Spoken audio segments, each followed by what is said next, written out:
Dale, muy bien. Bueno, buenos días, ¿cómo andan? Vamos a usar el micrófono porque la clase, aunque hablo fuerte, espero no aturdirlos. Bueno, primero quiero agradecerles la invitación a participar dentro del curso que hacen ustedes habitualmente, porque cada vez que hay una presentación, en lo individual no deja de ser una oportunidad para reflexionar en relación a un tema. En este caso, el abordaje del suicidio enfocado en la consulta del médico, ¿sí? En el ámbito del consultorio principalmente. El suicidio es un re tema, ahora vamos a ver los datos y demás, pero como introducción es un tema del que está bueno hablar, formarse, estar preparado para hacer justamente la detección precoz, ¿no? Y es un tema que estadísticamente a nivel local y a nivel mundial viene en aumento. Post pandemia, ahora tenemos unos numeritos. En primera instancia, como marco general, una reflexión, siempre se me vienen a la cabeza libros cuando preparo algún tema, de literatura o de ensayo de filosofía, y en este caso quería mencionarles dos libros puntuales que en lo personal me ayudaron un montón, y si alguno tiene curiosidad y no los ha leído, de invitación. El mito de Sísifo es un libro de Albert Camus, que lo deben conocer por La peste o por El extranjero, son novelas. En este caso es un ensayo, medio denso, engorroso, pero que trabaja algo que, si le podés entrar al tema, trabaja la noción de lo absurdo, trabaja la noción del suicidio como algo absurdo. Y esto me parece que tiene una relevancia clínica sustancial como reflexión, ¿no? El hecho de pensar cuando una persona ya no le encuentra sentido a su vida, primero, ¿qué sería tener sentido a la vida? Y en esos términos, Albert Camus plantea el suicidio como un absurdo. A mí me costaba entender la palabra absurdo. Él la plantea en este ensayo, es muy chiquitito, lo tengo ahí. Eh, Plantea lo absurdo como esa distancia que se genera entre las preguntas que se hace el ser humano y la ausencia de respuestas. Entonces, eso lo plantea. La vida, ¿qué es la vida? No tendría respuesta. Y esto tiene implicancias clínicas, porque nos ha pasado, y no estaría bueno que siga pasando, que si una persona expresa ideas de muerte, no está bueno decirle, ¿cómo te vas a matar si la vida... Es decir, cuando uno ya toca lo absurdo, sería planteado que justamente el mito, en la mitología Sísifo es ese personaje mitológico que tiene una...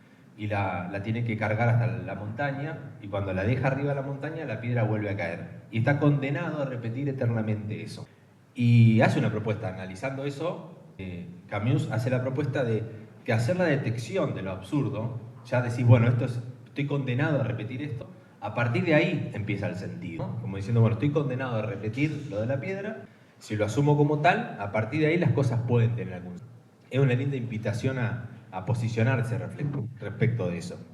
Y el otro libro que tenía pensado como introducción, que es un libro mucho más clínico, me parece que puede al médico en general interesarle, si no lo han leído, a León Tolstoy. El libro se llama La muerte de Iván Ilich. ¿Alguien conoce este libro? Es una pequeña novela escrita en el siglo XIX, mitad de 1800, que se lee, las traducciones que hay actualmente son buenas, y se lee bastante ágil el libro.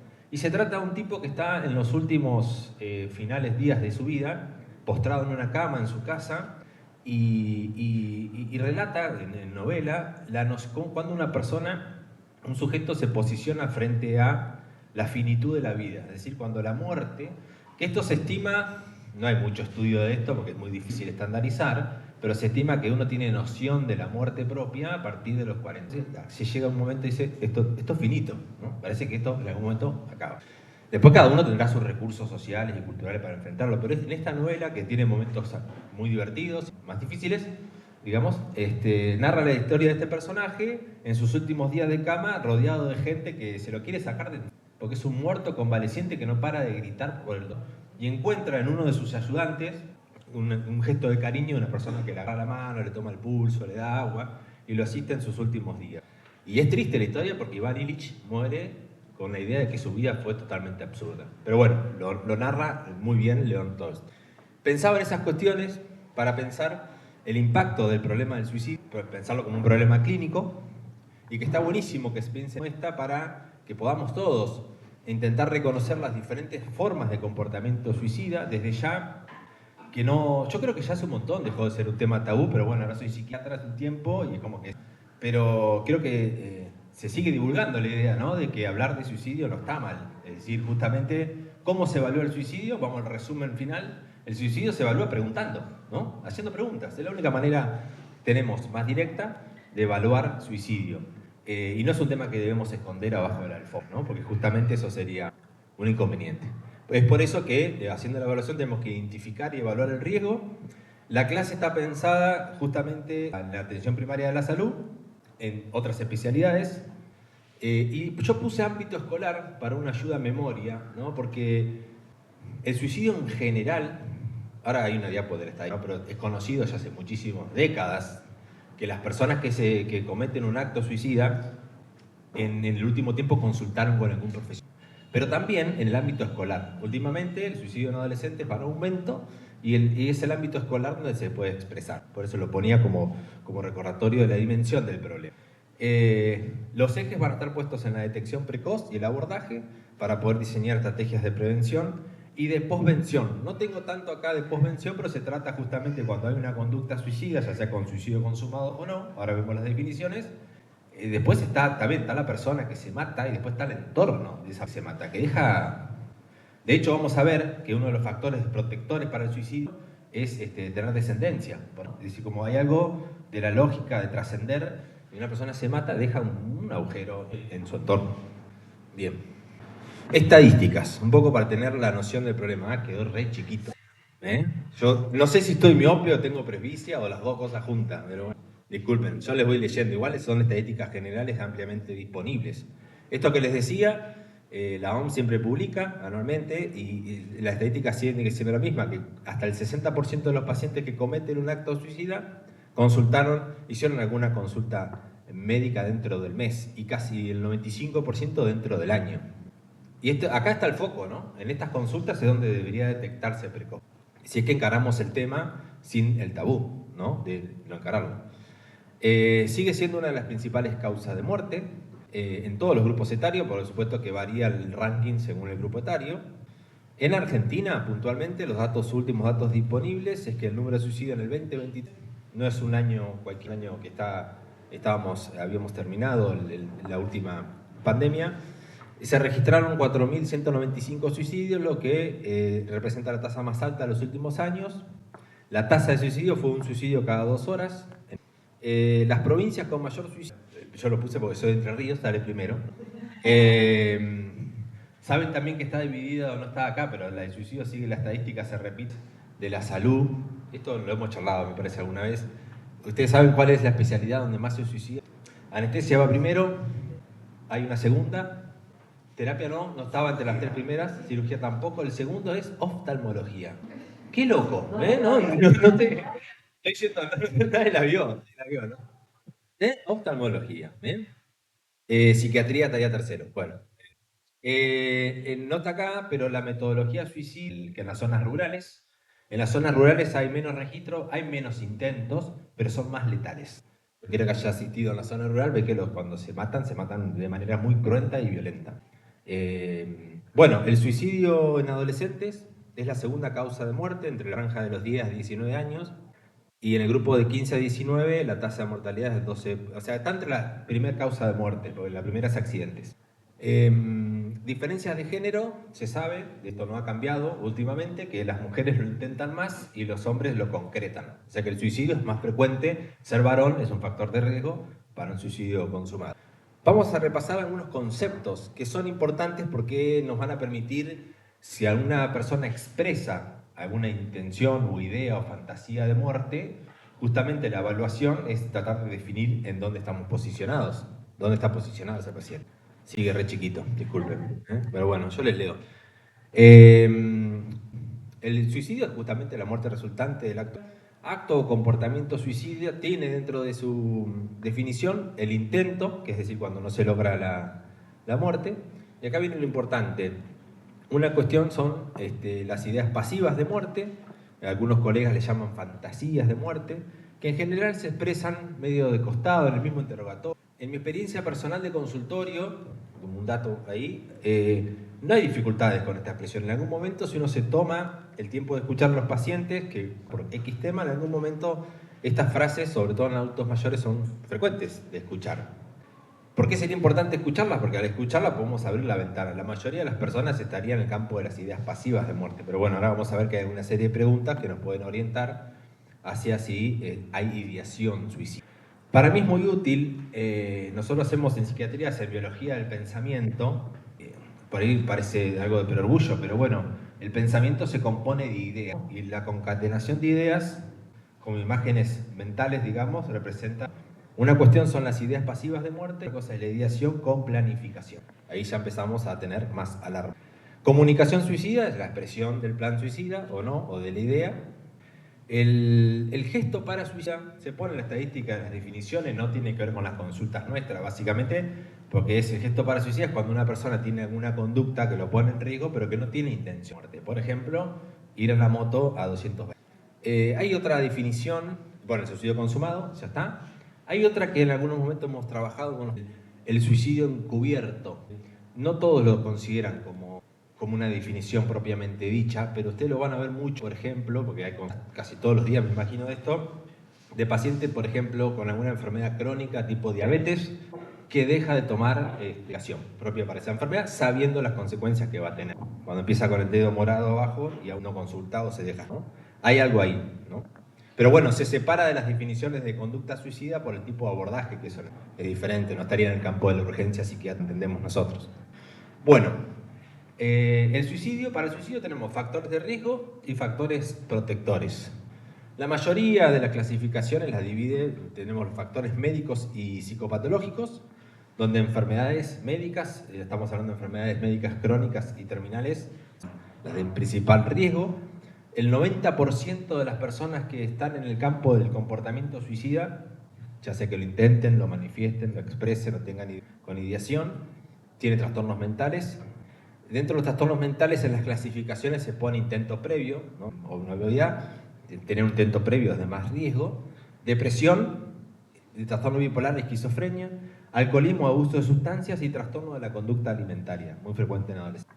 Otros factores son los sociodemográficos y psicosociales, como el sexo, que ya vimos que ser varón es un factor de riesgo, la edad, básicamente en los dos polos, en el adulto mayor, el estado civil. ¿Ustedes saben esta? Sí. El estado civil es un factor protector que estar casado o soltero. Estar casado es un factor protector. Paradójicamente, no sé. Pero bueno, tiene que ver, tiene una explicación, tiene que ver con una explicación, de, parece mucho a, mira, también un factor de riesgo también es la religión. Se le pone así a la religiosidad en términos de sentido de pertenencia. Uno podría poner religiosidad, la pasión por el fútbol, ciertas cuestiones, viste, en la cancha está, doy mi vida por vos. Es literal, ¿no? La religión ocupa también ese lugar de pertenencia. Y la familia, estar casado, bueno, es un dato estadístico, se asocia a factor de riesgo. La situación socioeconómica se desprende fácilmente, el nivel educativo bajo, se asocia a mayor tasa de suicidio y a mayor elección de un método más letal, ¿no? La historia de maltrato o abuso, sobre todo en la niñez y en la infancia, ¿no? De los dos suicidios mediáticos de los últimos tiempos, bueno, que yo recuerdo muy bien, fue bastante polémico, pero fueron dos que se usaron mucho de ejemplo en situaciones de abuso en la infancia, de personas que se suicidan en la adultez, pasado 20, 30 años de ese, donde la asociación no parece tan directa, ¿no? El suicidio en el 2013 del cantante Chester Bennington, de la banda Linkin Park, ¿no? Después salió una cuestión mediática, no sé a dónde se llegó, no tengo ni idea, yo no lo tengo verificado en relación a una red de trata infantil. Pero bueno, era un tipo que ya tenía 30 y pico cuando se tocó, el abuso había sido en la infancia. El acoso, algo muy frecuente, no lo pude encontrar como dato de los, tal vez porque no desconozco, lo planteo como pregunta, de que si es verdaderamente significativo estadísticamente, pero habrán escuchado de los desafíos de TikTok. No se llama desafío, se llama... tiene otro nombre. En TikTok se hacen pruebas entre los niños y adolescentes que circulan. ¿Desafío se llama? ¿Sí? Pero bueno, está dentro de ese campo estaría el acoso por partes, lo que se puede conocer como bullying. Con las redes sociales eso se ha potenciado un montón. En redes sociales circula la metodología suicida, circula el desafío y las conductas de abuso son mucho más frecuentes que antes, o por lo menos se visibilizan mucho más. Factores sociofamiliares, bueno, sucesos vitales negativos, los comunes, digamos, y antecedentes familiares de suicidio también. Factores protectores, algunos ya hemos mencionado, el apoyo social y la cohesión familiar, Acá estaríamos la parte de embarazo, maternidad y paternidad. Estadísticamente se suicidan menos, uno puede hacer la hipótesis como la planteábamos antes. Confianza y seguridad en uno mismo lo pongo porque figura en casi todas las clasificaciones. Es algo que uno podría cuestionar que sería confianza en sí mismo, pero bueno, justamente una persona con idea, un ejemplo típico, paciente con depresión, que tiene el ánimo triste, que tiene ideas de desesperanza, que tiene visión tipo túnel y piensa en matarse y planifica matarse, tiene todo un hilo conductor de coherencia, ¿no? Justamente, de hecho, estaría abolida. Religiosidad y participación en la actividad programada, que ya lo mencionaba. Y un factor protector es el tratamiento oportuno de las condiciones médicas o psicopatológicas que mencionábamos antes. Un pasiones, un trastorno afectivo o una psicosis tratado y seguido correctamente tiene menor incidencia de suicidio. Bueno, evaluación del riesgo. Después vamos a ver, al final, en la última diapositiva, que la evaluación en sí mismo ya es la estrategia de abordaje. Como nosotros estamos hablando de entrevista con el paciente, la herramienta es la palabra. Entonces, mientras preguntamos, ya estamos abordando, ¿no? Va a depender un montón. Si yo pregunto rápido, me quiero sacar la cosa de encima y no me interesa ni escuchar, ¿sí? Me quiero matar. Bueno, lo veo el lunes que viene. Me quiero matar. Sí, hágase el control de lípidos, ¿no? Pero yo le estoy diciendo que me quiero matar. Sí, que pase el que siga, ¿no? Porque se juegan muchas cuestiones del profesional. Por eso la invitación de hoy es a detenerse cuando escuchamos esa palabra, pero tampoco alarmarnos, porque no estaría bueno, me quiero matar y saco por la ventana de atrás, ¿no? Entonces, traté de pensar, evaluando la bibliografía, alguna cuestión de cómo medimos el riesgo de una conducta o pensamiento. Hermoso. Lo chiquito que se ve, pero bueno, les voy a dejar la diapositiva. Hay un montón de gráficos y de escalas. La evaluación de la conducta suicida es fundamental. Las escalas son útiles cuando queremos hacer algún ensayo o estudio y también como ayuda a memoria, de alguna manera. Es decir, para poder compartir información. Ahí con los compañeros habíamos hecho un protocolo de evaluación de conducta suicida en guardia. Bueno, tenemos que tener una escala a mano para poder compartir con el profesional que está en la primera línea de entrada. El especialista en psiquiatría no es la primera línea, ¿no? Entonces, el que está atendiendo en el consultorio, en una guardia, en el medio rural o en donde sea, es la primera puerta de entrada. La mayoría trata de protocolizar, es decir, si una persona tiene ideas de muerte, me tengo que detener a preguntar si esas ideas se enganchan en un pensamiento, tiración con planificación. Y si esa pasa de ideación, planificación a conducta suicida o cambios que hayan intentado, es decir, al intento suicida. Por eso la mayoría de los cuadros son... ¿Me puedo detener? ¿Esto se ve un poco mejor? Bueno, acá se... Esta es una de las tantas escalas que hay, que a mí me pareció piola porque pone la mayoría de los factores de riesgo. Cada uno de estos ítems suma un punto y de esa manera uno puede medir el riesgo. Si nosotros repasamos lo que se está evaluando, son los factores de riesgo, es decir, el sexo, la edad, el antecedente de depresión, los antecedentes de intentos previos, el abuso de alcohol o sustancias, podemos poner. Acá en inglés le ponen la pérdida del pensamiento racional. En realidad se refiere, cuando uno lo lee en amplitud, a los trastornos, no diría tanto cognitivos, sino del pensamiento, por ejemplo, tener un cuadro delirante.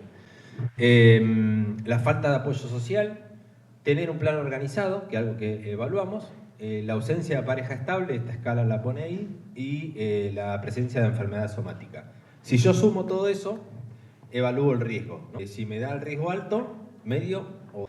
La conducta a tomar es decir, cuando uno se puede preguntar, ¿cuándo consulta en salud mental? Esperen que vuelva un poquito para atrás. ¿Cuándo orientamos a la consulta en salud mental, ¿no? Es una pregunta que está vigente porque tampoco estaría bueno que una persona que viene con ideas pasivas de muerte de 5 años, por ahí, si va a ser un paciente nuestro en el consultorio general, derivemos rápidamente a salud mental. Me parece que esa puerta de entrada en la consulta es un momento para abrir un espacio de escucha que es parte de la relación médico-paciente y va a ser mucho más asertivo y efectiva la comunicación que podamos tener si nos tomamos unos minutos para escuchar. La predisposición a escuchar es parte de la estrategia de abordaje. Básicamente, la mayoría de las escalas y de las guías recomienda que se consulte con el profesional. En realidad, cuando el mismo paciente percibe que está teniendo un problema con eso, ¿cómo lo podemos cuantificar? Cuando hay ideación de muerte que está pasando a planificación. Ese es un momento, sí, no podemos obviar remitir a salud mental. Por supuesto que lo que siga hacia adelante, que tiene que ver con ya intento suicida, sí, eso muchas veces hasta requiere hospitalización. Bien. Intervención y abordaje. en el momento que estamos frente a un paciente potencialmente suicida o con ideación de muerte, me interesaba plantear tres esferas, digamos, ¿no? Lo que decíamos antes, que la evaluación del riesgo, acá está resumida, es mientras vamos evaluando y hacemos estas preguntas, ¿no? Filiatorios, preguntamos por antecedentes de enfermedades, de salud mental, antecedentes de intentos previos, antecedentes familiares, recabamos sobre su socioambiental y evaluamos una intención de riesgo, ¿no? Eso lo hacemos mientras tenemos la entrevista. Lo segundo importante es el contexto. No es lo mismo tener una consulta de guardia que tener una consulta en consultorio ambulatorio, en un consultorio común, de cualquier especialidad. La idea es no salir corriendo, ¿no?, frente a una manifestación, sino detenernos a escuchar qué está pasando, es decir, tomar la expresión suicida en todas sus escalas como un problema clínico. Es decir, me están contando esto, me están hablando de... Viste, porque a veces uno está en la vorágine, el especialista en X ve solamente X, ¿no? Y para el paciente expresa estas ideas. Bueno, tomarlos... Y también está demostrado que nos lleva mucho más tiempo, ¿sí? No es que uno... A ver, hay un compromiso, hay una responsabilidad en la expresión de la idea, estamos siempre hablando de adultos, ¿no?, que expresan su voluntad o no de morir. Y lo otro es la relación médico-paciente, digamos, cómo tener hincapié en justamente en cuidar este primer contacto. ¿Cómo cuidamos el primer contacto? Es decir, uno entiende o supone que si uno se está dedicando a la medicina es porque le gusta atender pacientes, y ya sabemos que no es así necesariamente. Pero si uno va a atender pacientes, que por lo menos brinde la ilusión. Acá veíamos en esta misma aula hace muchos años un capítulo de medicina interna que yo lo tengo muy presente siempre, que se llamaba paciente difícil. ¿Siguen estudiando eso? El paciente difícil, ese que viene lleno de bolsas, de estudio, que no para de hablar. Una de las estrategias de intervención es darle la ilusión de que tengo todo el tiempo del mundo para escucharlo. Y habían ensayado en ese momento que el tiempo en que un paciente habla, esto digamos no es tan cierto, pero bueno, en la bibliografía figura que una persona no habla más de 3 minutos seguidos.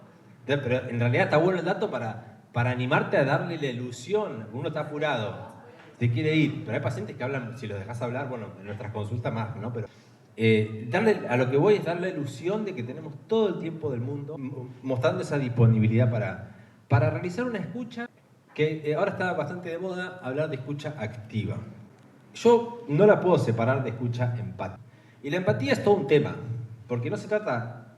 Habría que ver cómo definimos empatía. Yo quiero dejar la pregunta abierta, porque empatía no es necesariamente ponerse en el lugar del otro, que es una tarea, diría, imposible. Pero en todo caso, la escucha activa sí se parece un poco, diciendo yo tengo que prestar atención a lo que me está diciendo el paciente. Si estoy apurado, si no me interesa, bueno, me tengo que hacer cargo, tengo que dejar de atender, o le digo vuelva más tarde, o discúlpeme, ya vuelvo, y no vuelvo más. Pero bueno, fíjense, otra de las estrategias, digamos, en la relación médico-paciente, en esa misma consulta, es saber cuándo contactar a un familiar, cuando un paciente exprese ideas de muerte. Bueno, la forma más directa es, según el riesgo, según la escala que yo he utilizado, de las más comunes que puse recién, si evaluás que el riesgo es moderado o alto, ante la inquietud, tener la duda ya es riesgo. Manera, no está descrito así, pero si vos tenés la duda, de última, contactás a un familiar. Pero no siempre se contacta a un familiar. Ideas pasivas de muerte, llamar al familiar, puede generar un flor de quilombo en la familiar, ¿no? Porque esa misma persona que encima venía un poco desesperanzada de la vida, se vuelve foco de presión de la familia. Contactaste por esas ideas que tiene hace un montón, con las que viene ya negociando en su cabeza hace un montón. Y por último, algo para tener en cuenta, es que los pacientes que están en ideas de muerte, nosotros estamos haciendo el estudio de la ideación, de la planificación y de la conducta suicida o el acto suicida, como sacándolo del contexto, seguramente en un contexto donde lo que más predomina es dolor, miedo, abatimiento, agitación mental, esa imposibilidad de dejar de pensar. Así que bueno, cortito y al pie, dejo abierto para que charlemos, y si no hay preguntas, tengo un caso clínico para contarles del consultorio de cirugía de acá, que pasó hace 2 meses. Pero bueno, básicamente quería ordenar la clase de esa manera, dejándole algunas herramientas para que sean ustedes, en la puerta de entrada a una consulta en el sistema de salud, quienes puedan animarse a detectar cuando estamos frente a un paciente suicida. Así que abro espacio de preguntas. Y se ve más, va preguntando a ver si hay lo guía, eso pedir de ayuda velada, principal al oftalmólogo, ayuda que están una oreja, pues, se supone que tiene que tener algo en las orejas, pero bueno, eso me sorprendió. Yo pensé que no hacía una consulta, no había una consulta previa. Es decir, sí, por otro lado, creo que con esto de unos 15 minutos la consulta, ¿cómo, a ver, esta escala, ¿no? Quizás la primera pregunta se me ocurre es cuándo hace que tienes la idea, pensando que es para que no sé, ya tengo tu intento, Claro. ya está Bien, bien, bien, perfecto. la idea, cuándo ocurrió la primera vez que apareció, eso sería bueno. Es lo necesario, es lo indicado, de hecho. Me parece la expresión de idea, porque pasa esto mismo. El registro de que hicieron consultas previas no cambió en los últimos por lo menos 30 años, estadísticamente hablando. A pesar de la difusión de la metodología suicida, porque uno podría pensar que ahora estamos en una época más violenta estadísticamente, con más pasaje al acto, entre comillas, esto es un término en discusión, pero quiero decir, hay violencia expresa, recién comentábamos un caso de esto de que se mata al entorno y se suicida así, ¿no? La consulta con un efector de salud no cambió a lo largo del tiempo, estadísticamente hablando. A cualquiera, toma todo en general, no especifica. No, pero, no refirió, no refirió. Pero a lo que voy es que ¿cómo? Hubo una consulta con un efector. No sé si incluye odontólogo, pero como que, claro, ¿por qué motivo? Y van a aumento a medida que está el día, vos marcás. No, pero habría algo porque el planteo de lo absurdo en la muerte de la forma suicida, digamos, tiene que ver un poco con esto, una incoherencia, digamos, de alguna manera, que no podemos plantear en el término moral o ético solamente, porque si no salen cosas como, no, te vas a matar si es re linda la vida, ¿no? Y uno cae en eso. Yo creo que la primera pregunta atinada es esta. Si alguien de confianza, estoy seguro que le va a salir un paciente que vos conocés hace mucho, es una cosa, si es uno nuevo es otra, pero la pregunta es, ¿qué onda? Y eso, hace mucho estás con eso, o sea, la semiografía, semiografiar, tomarlo como un semiografiarlo, es decir, ¿hace cuánto? Como el dolor, ¿cuántas preguntas hacemos para semiografiar el dolor? El inicio, con qué calmó, hace cuánto tiempo, si se asocia a otros síntomas, más o menos parecido. ¿Hace cuánto estás con eso? Y no sé, más o menos, porque además se tiene que abrir, por eso es importante el contexto en el cual estamos. Yo le deseo a todo profesional de salud que cada vez que hace una consulta paciente en vivo, relación médico-paciente, que sea cada vez dando la ilusión de que tenemos todo el tiempo del mundo, aunque no lo tenemos. Y también está bueno que no lo tengamos. No es que, porque viste, no es claro. Así que sí, cuando aparece la palabra muerte, la idea es que tengamos incorporado en ese consultorio las primeras preguntas, ¿no? ¿Desde hace cuánto? ¿Pensaste en hacerlo? ¿Cómo lo harías? Ah, pero ¿dónde conseguirías el veneno? Ah, tengo arriba de casa. Ya va subiendo en escala. Por eso es que, claro, por ahí pasamos muy rápido, pero la idea, a la ideación, a la planificación, entonces vos vas viendo un espectro. Primero tira la idea. Y ahí vos, mientras vas entrevistando, empezás a ver las condiciones asociadas. Y ahí vas antecedentes. Es como que ya cuando se activa el botón de decir, un teléfono familiar.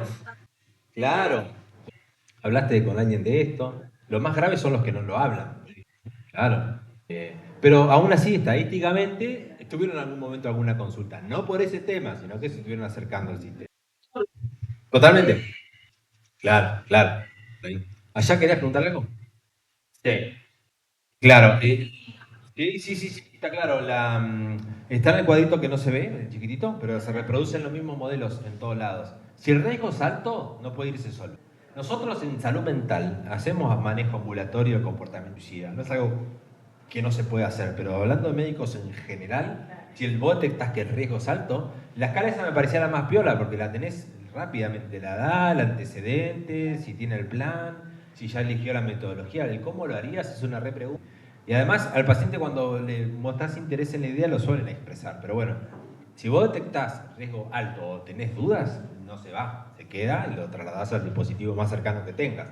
Está bueno que esta primera consulta quede, si estamos en el riesgo medio, que quede dentro del mismo dispositivo en el que se está, por ejemplo, en Mataderos, ¿no? Que es un centro periférico de salud. Si el riesgo no es alto, no conviene trasladarlo al sanatorio, hay que hacer el abordaje de ahí. En el mejor de los casos, después vos decís, no tengo el recurso, lo mando a la guardia del Mentes, ¿no?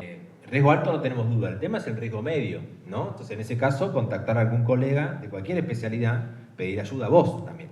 No quedar vos solo con la situación, compartir la situación con otro profesional de la salud y activar según el protocolo del lugar. Si estás en riesgo bajo, volver a citar al paciente, recomendarle que tenga consulta con salud mental. Sí o sí para OSVA. O sea que OSVA tiene ese condimento para trasladar. Yo lo pensaba, no te contesté mal, yo pensaba un dispositivo institucional a otro, no. Para trasladarse una consulta acompañado por un familiar responsable, sí, directamente. Si está en alto riesgo, no lo podés mandar, tiene que buscar de alguna manera. Riesgo alto.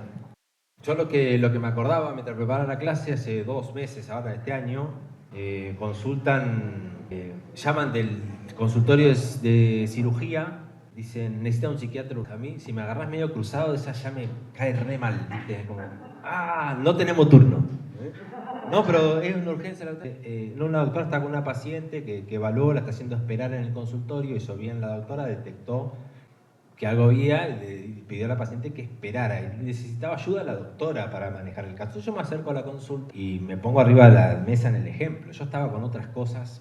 Entonces digo, ya está, le hago las 3, 4 preguntas que voy a otro lado, tenía que irme, no sé qué. Y empiezo a preguntar y mientras vamos preguntando las preguntas, era como yo las hacía categorizadas, pero la doctora iba escribiendo en el axónico lo que me iba diciendo, mirá que ya contó cómo se quiere matar. En vivo, en directo, yo diciendo, porque yo estaba, bueno, ahora va a venir a un turno el lunes, le vaya al centro contratado, tiene que tomar esta medicación, mirá que dijo cómo se quiere matar. ¿Cómo usted pensó en matarse? Tremendo, por eso te digo que la predisposición, yo no estaba predispuesto en ese momento hasta que la doctora dice, pará, estamos en una situación acá, ¿no? Es la burbuja del espacio-tiempo, la ilusión de que tenemos todo el tiempo para hacer estas 3 o 4 preguntas que orientan un montón, porque también nos pasa al revés, que nos consultan, necesitamos un psiquiatra porque se dice que se quiere matar. Y vos vas y son ideas pasivas de muerte que podría haber consultado cualquiera, digamos, y en realidad utilizás mal un recurso, pero bastante mal, porque después generás adversidad, porque no está bueno que vayas a ver al dermatólogo y aparezca un psiquiatra. Hola, ¿qué tal? No está nada bueno, rompes el... Así que bueno, ese era el ejemplo. Escalas como hay, le decías, hay un montón, algunos son más de la especialidad. Esa me pareció general por el SAT Persons, porque es la que más junta los criterios de mayor riesgo, ¿no? Para saber cuándo poner el botón en rojo. ¿Cómo digo? La verdad que bien. No, re bien la cirujana, no. Terminamos la entrevista, cerramos el axónico y fuimos a la guardia.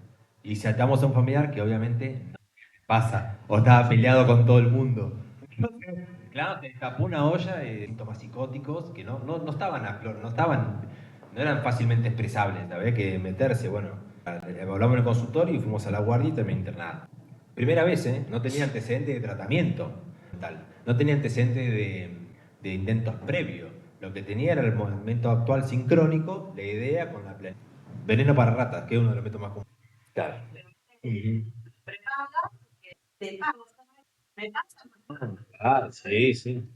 Claro, está bueno ahí es donde sirve protocolizar bien. Si vos estás en riesgo bajo, orientás. Contenés, orientás. Contenés, orientás. Si estás en riesgo rojo, ¿sí? En riesgo alto, es como pensar a alguien que está infartando delante tuyo.